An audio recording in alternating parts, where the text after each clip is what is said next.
Our last lesson of chapter 6 is on geometric sequences. Geometric sequences are going to work very similarly to arithmetic sequences that we did earlier in the year, with one key difference. A geometric sequence is when between each term you are multiplying. So to answer the question, is this table of numbers a geometric sequence, if you can determine that you're multiplying the same value between each number on the right side of the column, then it is geometric. So in this case, you go from 4 to 12, you multiply by 3, 12 to 36, multiply by 3, all the way down, then it is a geometric sequence. The common ratio, R, is then 3, because each term is 3 times the preceding term. In this case, a sub 1 is going to be 4, because that's the first term.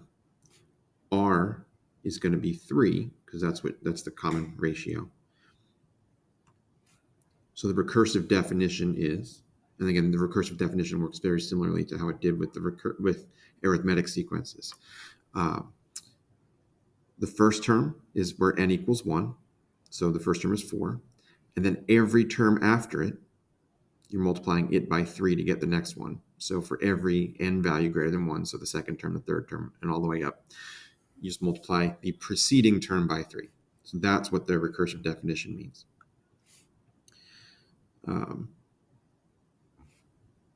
So yeah, the general recursive definition for a geometric sequence, it should be a sub 1 there instead of 4, because this is just for generally, right? In this specific example, it was 4, so really it should say a sub 1 right there.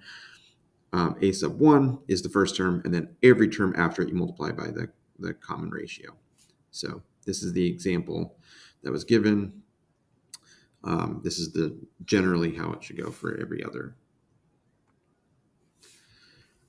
All right, you got another sequence of numbers: 12, 9.6, 7.68, 6.144. Is that a geometric sequence? Well, the numbers are going down, but you could be multiplying by something less than 1. So if we really determine it by dividing, to go from 12 to 9.6, the common ratio is 8 tenths. 8 tenths again and 8 tenths again. So this is a situation where this is a geometric sequence and the common ratio is 8 tenths. So that should say first term is 12 and the common ratio is 8 tenths, not 8. So that should be 0.8 there. And then writing out the definition properly, 12 is the first term.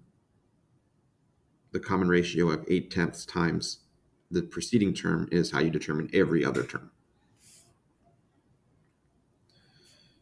All right, so we got 2 to try here. So again, figure out if there is a common ratio. If there's not, then it's not a geometric sequence, and you're not going to write a definition.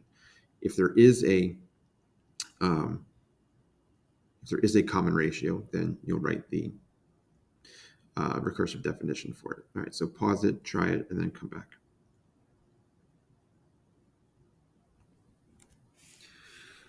For part A, I divided the first 2 terms and got approximately 1.19. And then I divided the third and second term and got 1.16. Since they are different, it's not geometric, right? It has to be a common ratio, and there's not a common ratio.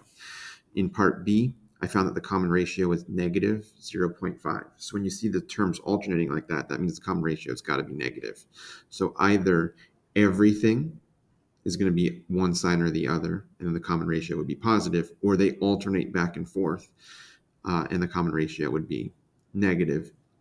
If there's any other mixture of positives and negatives in your sequence, then it's not geometric because there's no common difference that would accommodate that.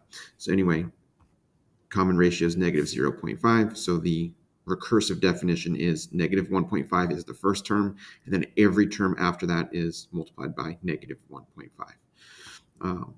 All right, let's look at example 2.